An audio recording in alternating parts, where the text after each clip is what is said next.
En el episodio de hoy, estamos examinando a 3 entrenadores de orcas cuyo tiempo en el agua terminó en tragedia. Desde un entrenador experimentado sorprendido durante una sesión privada en Nueva Zelanda, hasta un novato ambicioso en Florida cuyo riesgo resultó fatal. Pero primero comenzamos en la costa de California, donde una rutina familiar dentro de un estadio abarrotado se desmoronó de una manera que nadie pudo detener. El 12 de agosto de 2017 fue una de esas tardes pesadas en California, cuando incluso la brisa del océano se sentía densa. En el parque marino Seaffe Cove, las luces del estadio brillaban contra el crepúsculo, proyectando largas sombras sobre el agua. Cerca de 3,000 personas llenaban las gradas para ver Ocean Lights, el espectáculo nocturno característico de orcas del parque. Los niños agarraban vasos de souvenirs, los padres se abanicaban con mapas del parque, y los altavoces emitían el pulso rítmico de la música previa al espectáculo. En las piscinas de actuación abajo, la espuma blanca lamía suavemente los lados. Todo se sentía fácil, familiar, seguro. Pero en la naturaleza, e incluso en cautiverio, la familiaridad nunca es una garantía. Bajo la superficie, los instintos del océano nunca desaparecen realmente. Entre bastidores, los entrenadores realizaban las últimas revisiones. Algunos empleados intercambiaban miradas inquietas. Kai, la orca programada para el final del espectáculo, había sido lenta en responder durante los ensayos, permaneciendo en las compuertas más tiempo de lo habitual, haciendo chasquidos con la mandíbula entre rutinas. El comportamiento fue notado, pero con un estadio lleno esperando y sin negativas directas, se decidió seguir adelante. Era un riesgo familiar, uno que habían tomado antes. Detrás de escena, Maya Ellison ajustaba el ajuste de su traje de neopreno y pasaba su larga trenza por encima de un hombro. A los 31 años, no solo era una entrenadora senior, era a quien los demás observaban. La que mantenía la calma cuando las sesiones se torcían. La que podía persuadir a una cría nerviosa para que regresara a la plataforma con nada más que una señal manual silenciosa. Fuera del trabajo, era el tipo de persona que recordaba el cumpleaños de todos, caminaba sola solo para fotografiar flores silvestres y rescataba perros callejeros que no podía permitirse mantener. Era respetada, profundamente querida. Lo más importante, confiaban en ella los animales que entrenaba. Seaffe Cove estaba construido en las curvas rocosas de la costa de California, una mezcla extensa de estadios de actuación, laboratorios de investigación y espacios públicos sombreados. Atendía tanto a turistas como a locales, anunciando encuentros con delfines, tours en kayak al atardecer y charlas de conservación. Pero la principal atracción del parque, la verdadera razón por la que venía la mayoría de los visitantes, era el programa de orcas. Enormes piscinas de agua salada se extendían por la propiedad, conectadas por un sistema complejo de compuertas y túneles submarinos. Aquí, bajo la música atronadora y las luces deslumbrantes, generaciones de entrenadores habían pasado sus carreras, y generaciones de orcas habían nacido, crecido y sido entrenadas dentro de los confines del parque. Kai era uno de ellos.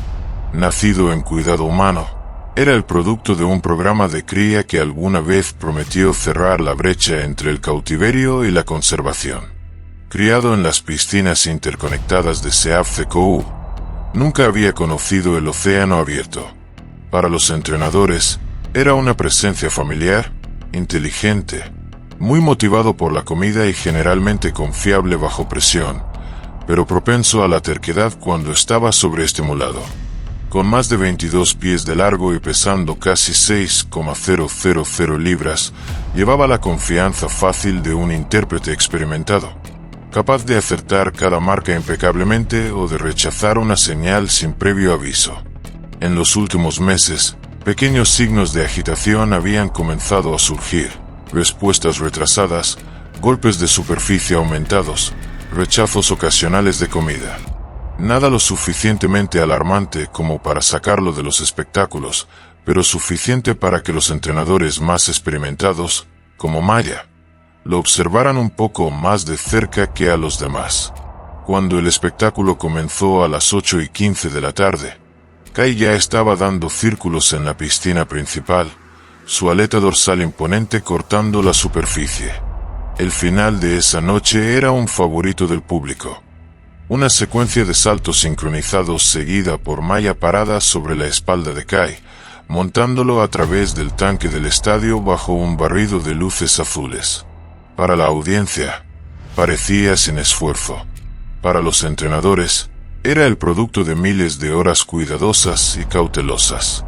Las orcas, a menudo llamadas ballenas asesinas, son depredadores ápice con instintos afilados por millones de años de evolución. En cautiverio, los entrenadores dependen de la confianza, el refuerzo positivo y la repetición para manejar ese poder. Pero ninguna cantidad de entrenamiento puede borrar los instintos salvajes que acechan justo debajo de la superficie.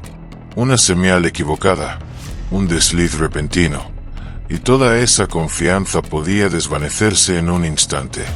Maya esperaba con el agua hasta la cintura en la piscina.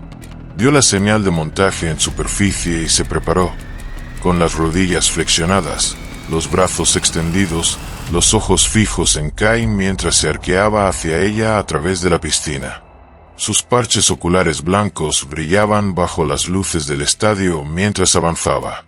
Maya había hecho esta maniobra cientos de veces antes, pero esa noche, algo cambió. Cuando Kai emergió debajo de ella, captó la vacilación demasiado tarde. Su pie resbaló lateralmente por su flanco resbaladizo, y su centro de gravedad se inclinó fuera de balance. Por un latido, intentó recuperar su peso, alcanzando instintivamente para estabilizarse, pero el impulso ya estaba perdido. Golpeó con fuerza contra el lado de Kai, cerca de su aleta pectoral. Kai giró bruscamente, cerrando sus mandíbulas alrededor de la pierna de Maya y tirando hacia abajo. La audiencia aplaudió, confundiéndolo con un nuevo movimiento audaz. Incluso el locutor titubeó a mitad de la frase, inseguro de si continuar. Desde las gradas, todo lo que podían ver era un torbellino de agua blanca y el brazo de Maya agitando brevemente antes de que desapareciera bajo la superficie. Los entrenadores estacionados alrededor del perímetro actuaron de inmediato, soplando silbatos de llamada de emergencia y golpeando el agua con fuerza con las palmas abiertas, intentando activar el comportamiento de desenganche de Kai. Pero no había pausa en su agarre. Bajo la superficie, Maya luchaba por alcanzar el aire. Kai la arrastró en círculos brutales y apretados, realizando lo que los expertos marinos llaman una inmersión profunda, una maniobra que las orcas salvajes usan para ahogar a presas que luchan. Resurgió una vez, jadeando por aire, con un brazo extendido hacia arriba antes de que Kai avanzara y la golpeara lateralmente contra el agua de nuevo. Las plataformas de observación se estremecieron bajo la fuerza de la salpicadura, y el silencio en las gradas se rompió en una ola de gritos. Los buzos de respaldo se apresuraron a posicionarse. Las compuertas de emergencia se bajaron en la piscina, diseñadas para llevar a Kai a un corral de aislamiento. Pero no estaba siguiendo los patrones habituales. Se quedó cerca de la pared lejana, presionando a Maya contra el concreto, levantándola ocasionalmente a la superficie, solo para arrastrarla bajo el agua momentos después. La sangre giraba en la espuma bajo las luces de los reflectores, tiñendo las crestas blancas de rosa. Un buzo logró acercarse lo suficiente como para rozar el brazo de Maya, pero tuvo que retroceder cuando Kai giró ampliamente, enviando una oleada de agua que chocó contra el muelle. Cada segundo se alargaba imposiblemente. Se lanzaron señuelos de comida. Se activaron bocinas de explosión submarinas, pero Kai lo ignoró todo. Cuando Kai finalmente la soltó, Maya flotaba boca abajo. Su traje de neopreno estaba roto, su cuerpo inerte, una pierna doblada de manera antinatural en la rodilla. Los buzos aprovecharon la oportunidad, llevándola a la plataforma más cercana e iniciando inmediatamente la RCP. Las compresiones torácicas sacudían su delgado cuerpo.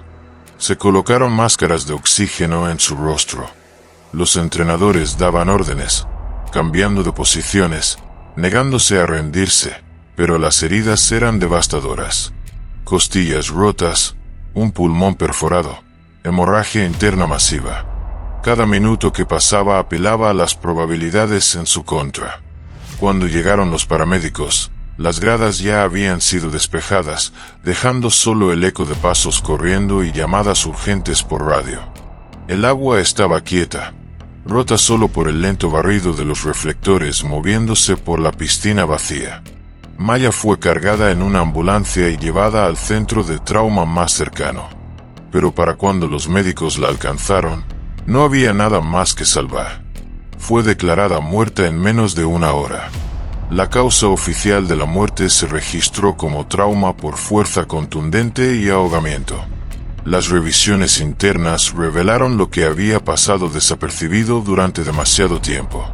Los cambios de comportamiento de Kai en las últimas 2 semanas, tiempos de respuesta lentos, desenganches retrasados, pequeños rechazos, habían sido notados pero no escalados.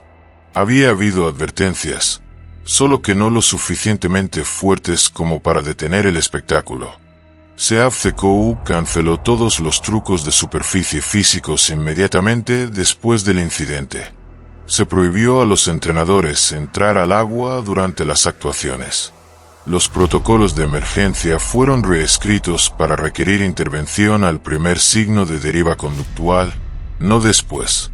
Los colegas de Maya realizaron una ceremonia privada con vista a los acantilados donde el océano se encontraba con las rocas, un lugar que ella amaba para caminar sola. Con una cámara colgada al hombro, siempre buscando las primeras flores silvestres de la temporada.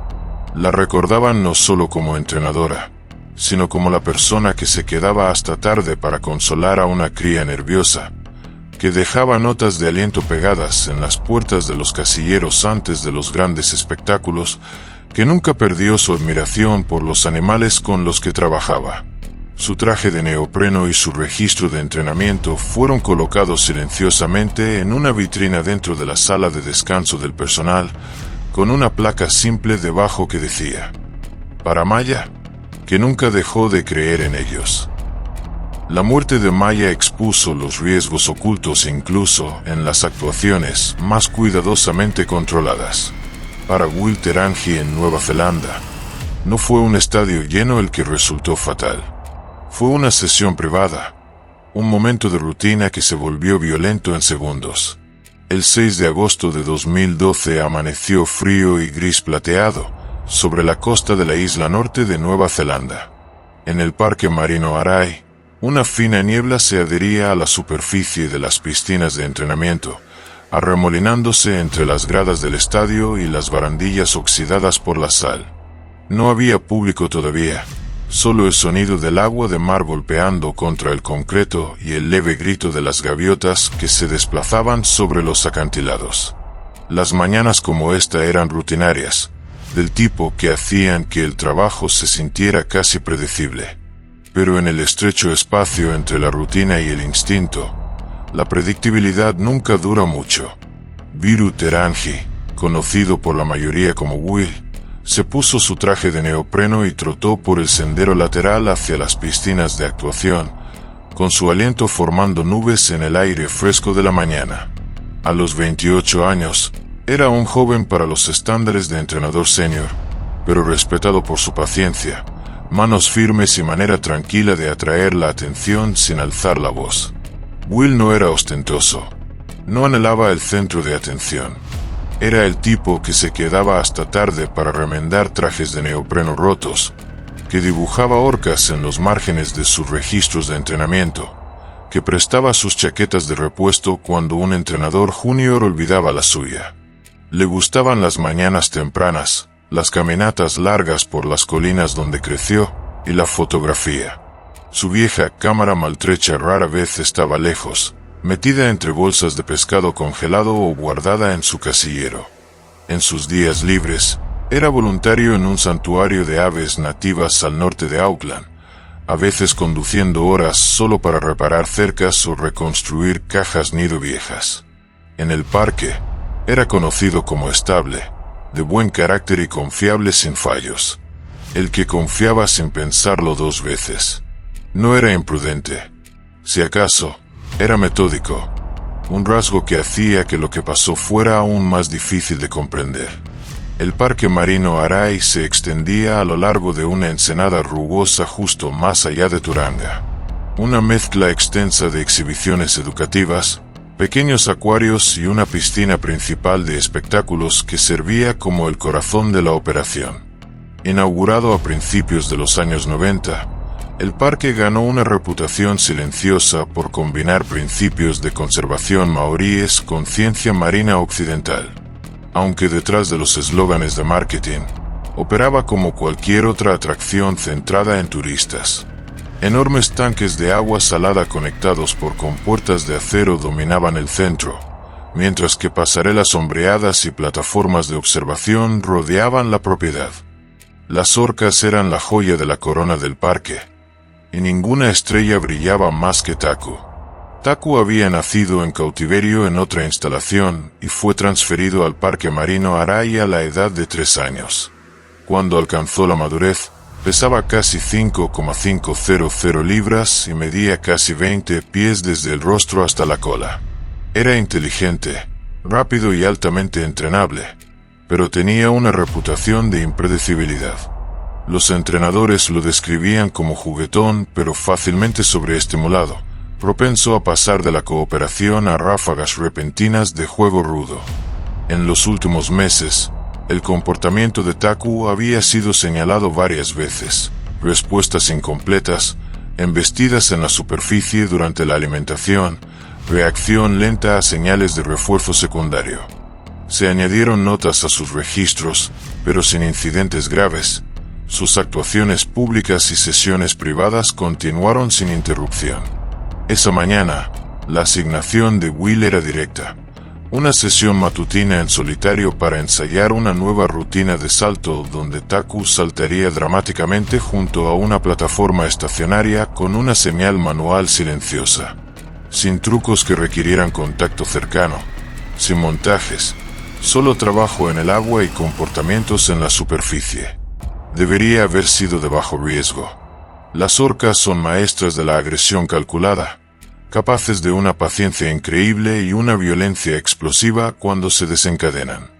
En la naturaleza, pasan horas acechando presas, probando límites antes de dar un golpe final fatal. En cautiverio, los programas de entrenamiento dependen de la predictibilidad, comportamientos reforzados, señales ensayadas, confianza acumulada. Pero la confianza no es instinto. Incluso la orca más experimentada puede cambiar en un respiro si la frustración, la confusión o la sobreestimulación anulan el condicionamiento.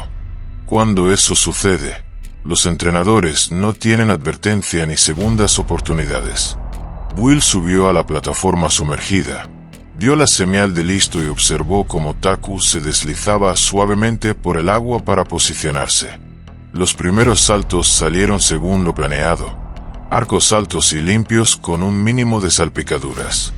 Pero incluso entonces, algo se sentía ligeramente fuera de lugar. Taku emergía con más fuerza de lo habitual, aterrizando con un golpe pesado que enviaba ondas más profundas a través de la piscina. Sus vocalizaciones también eran más fuertes, ráfagas cortas y bajas que resonaban contra las paredes de concreto. Will reinició la señal y agitó la mano de nuevo, esperando otro pase perfecto. En lugar de girar ampliamente hacia el agua abierta, Taku pivotó bruscamente, angulando su cuerpo en una línea abrupta y antinatural hacia la plataforma. Sus movimientos se apretaron, más rápidos y directos que la velocidad controlada que el comportamiento normalmente requería.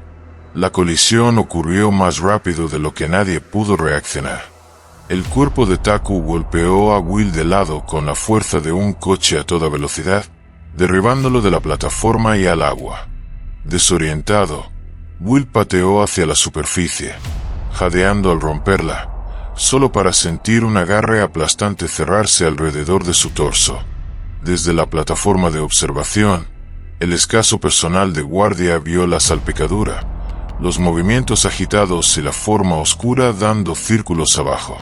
Las señales de llamada de emergencia sonaron desde bocinas de mano mientras los entrenadores lanzaban cubos de pescado al agua, intentando atraer a Taku. Pero la orca no respondió.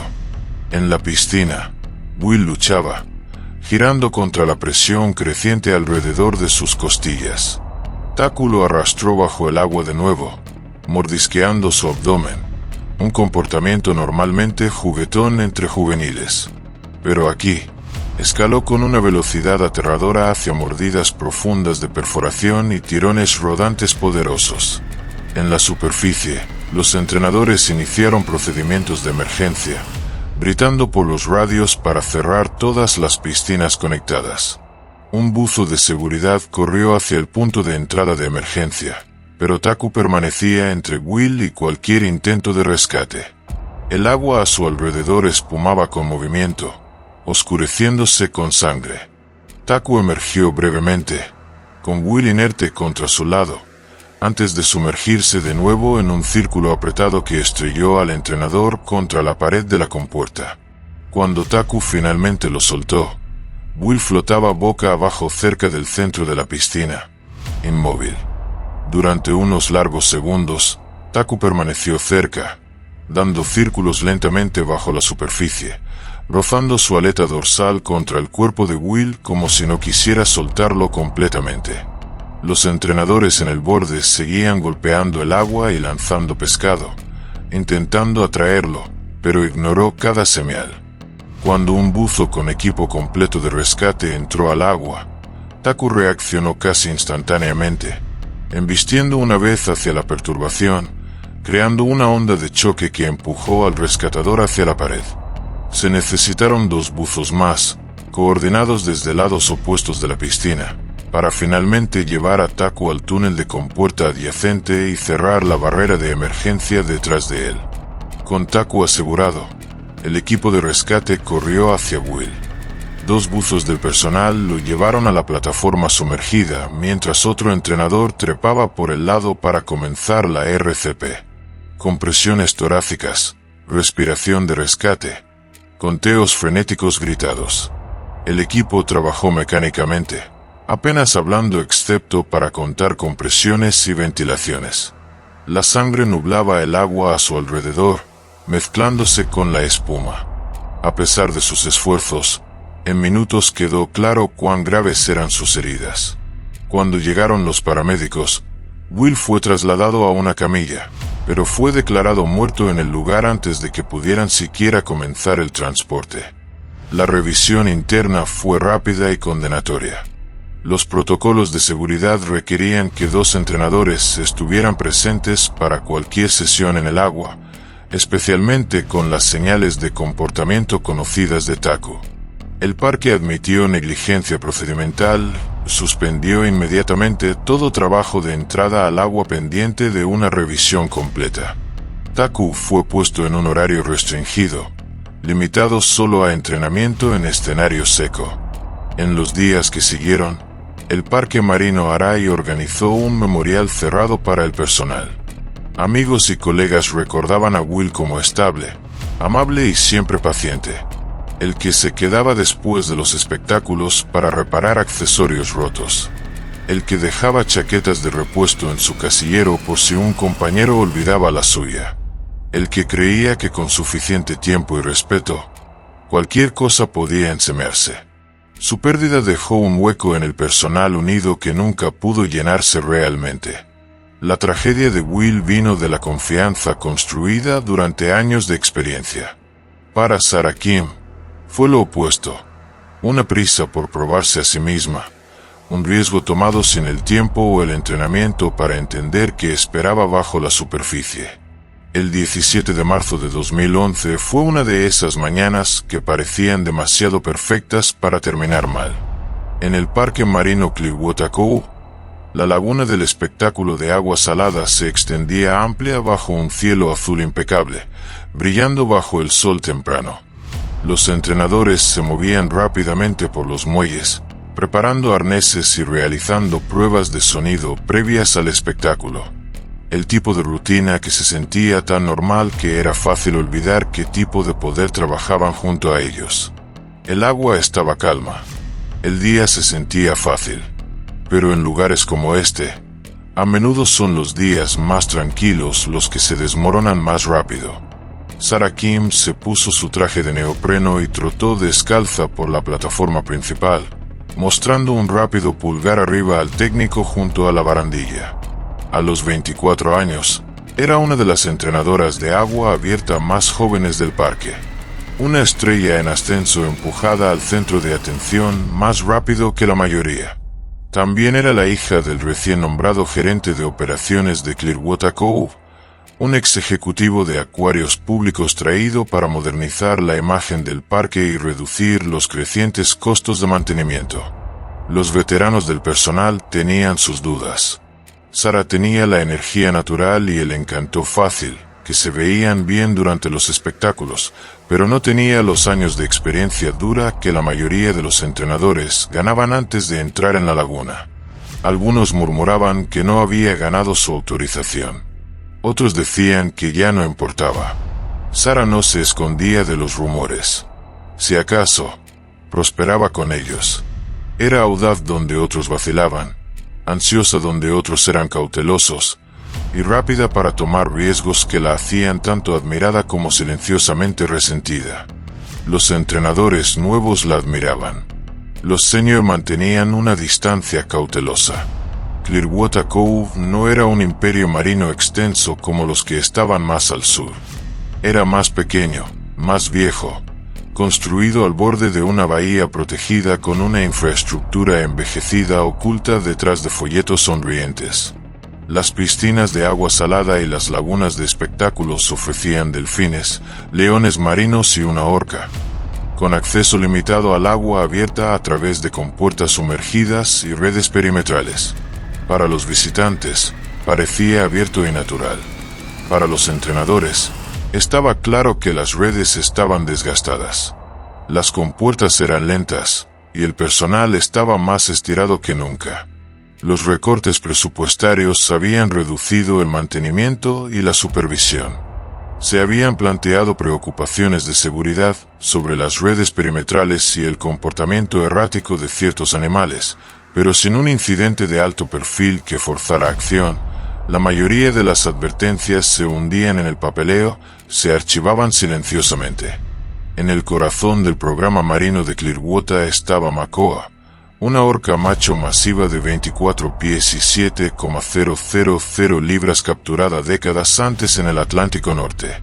Había sido trasladado de parque en parque antes de terminar aquí. Con el tiempo, desarrolló una reputación como calculador, orgulloso y rápido para frustrarse. Los entrenadores habían señalado múltiples problemas de comportamiento: respuestas lentas, rechazo a posicionarse, chasquidos de mandíbula cerca de los muelles. Pequeñas banderas rojas que, sumadas, pintaban un cuadro más preocupante. En los últimos meses, algunos entrenadores senior se habían negado a entrar al agua con él en absoluto. Sarah, ansiosa por probarse, se ofreció voluntaria sin dudarlo. La asignación de esa mañana estaba destinada a ser sencilla: un ejercicio de natación libre en solitario reforzando comportamientos de focalización en superficie y posicionamiento. Sin montajes, sin trucos, solo una natación simple en la laguna abierta. Sarah dio la señal de listo mientras se deslizaba en el agua, su cuerpo cortando limpiamente la superficie. En el lado opuesto de la laguna, Makoa emergió, su aleta dorsal cortando el agua quieta. Las primeras interacciones transcurrieron sin problemas. Un toque de objetivo, un giro lento, un golpe de aleta. Observando desde los muelles laterales, los supervisores de guardia se relajaron. Parecía cualquier otra sesión. Sarah dio la señal manual para una llamada de alta energía, golpeando el agua con fuerza. Makoa respondió de inmediato, pero no de la manera que nadie esperaba. Aceleró hacia ella, ganando impulso con brazadas poderosas. Por un latido, Parecía impresionante, hasta que no lo fue. En lugar de emerger en un toque limpio, Makoa lanzó toda su masa hacia adelante, estrellando su rostro contra la cintura de Sara con una fuerza que parecía romper el aire mismo. Ella se desplomó hacia un lado y golpeó el agua con fuerza. El impacto perdido bajo el rugido de la multitud y el chillido de silbatos sobresaltados. Desorientada, luchó por emerger, pateando con fuerza, pero Makoa ya estaba allí. Embistió de nuevo, cerrando sus mandíbulas alrededor de su muslo y tirándola bajo el agua. Sara giró violentamente, pateando con su pierna libre, pero el agarre de la horca era de hierro. Sobre ella, el mundo se desdibujó en rayas de luz y sombra. Los entrenadores en los muelles estallaron en movimiento. Las bocinas de emergencia sonaron. Se lanzaron cubos de pescado hacia el lado opuesto de la laguna. Las bocinas de aire chillaron por la superficie, pero Makoa las ignoró todas. Arrastró a Sara en un arco brutal a través de la piscina, sacudiéndola de lado a lado con violentos movimientos de cabeza que enviaban chorros de sangre al aire. Los buzos de rescate se lanzaron al agua, desplegando una camilla de emergencia, pero la plataforma nunca tuvo oportunidad. Makoa la apartó con una sola oleada. Un buzo logró acercarse lo suficiente como para rozar el brazo de Sara, pero una repentina barrida de la cola de Makoa los obligó a retroceder bajo el muelle. Otro intentó cegarlo con un destello de luz submarina, pero la orca esquivó fácilmente. Su atención estaba completamente fija en la figura inerte en su agarre. La lucha continuó. Los buzos trabajaron en ráfagas coordinadas, usando varas y barreras de boyas para intentar llevar a Makoa hacia la compuerta de aislamiento. Tomó 3 minutos agonizantes. 3 minutos de sangre extendiéndose en el agua antes de que apareciera una abertura estrecha. 2 buzos avanzaron, agarrando el cuerpo de Sara y llevándola al muelle flotante. Su pierna estaba destrozada. Su torso estaba moteado con moretones profundos y heridas por perforación. No estaba respirando. La RCP comenzó de inmediato. Un buzo administraba compresiones mientras otro manejaba las vías respiratorias, forzando oxígeno en pulmones colapsados mientras un tercero contaba el tiempo. La sangre se filtraba entre las tablas del muelle, tiñendo el agua de abajo en un lavado rosa tenue. Trabajaron con una urgencia mecánica brutal, cambiando cada 2 minutos, negándose a rendirse. Pero el daño era catastrófico. Un pulmón colapsado, una pelvis fracturada, hemorragia interna masiva y múltiples lesiones por aplastamiento en la caja torácica. A pesar de los esfuerzos continuos, Sara fue declarada muerta dentro de los 10 minutos de ser sacada del agua. Cuando los paramédicos finalmente se apartaron, no se pronunciaron palabras. Los entrenadores se quedaron congelados en el muelle, con los trajes de neopreno goteando, los radios colgando a sus lados. La laguna, momentos antes viva con gritos y alarmas, yacía inquietantemente quieta bajo el sol de media mañana. Era como si nada hubiera pasado, excepto por la sangre que aún giraba justo debajo de la superficie. Las investigaciones internas confirmaron más tarde que Sara nunca había completado completamente los protocolos de certificación de agua abierta normalmente requeridos para sesiones sin supervisión. La gerencia había acelerado su autorización bajo presión para modernizar la imagen pública del parque. Las advertencias sobre la creciente agitación de Makoa habían sido archivadas, pero nunca escaladas más allá de los registros internos. Y para cuando alguien revisó esas advertencias, ya era demasiado tarde.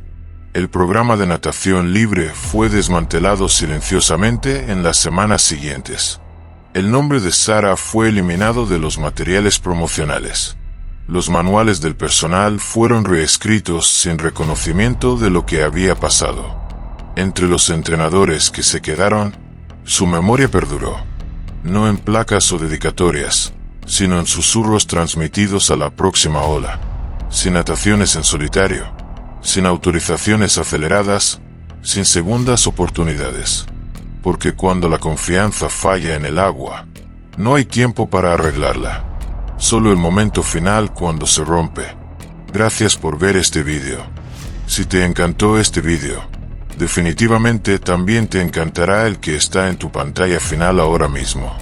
Espero verte allí.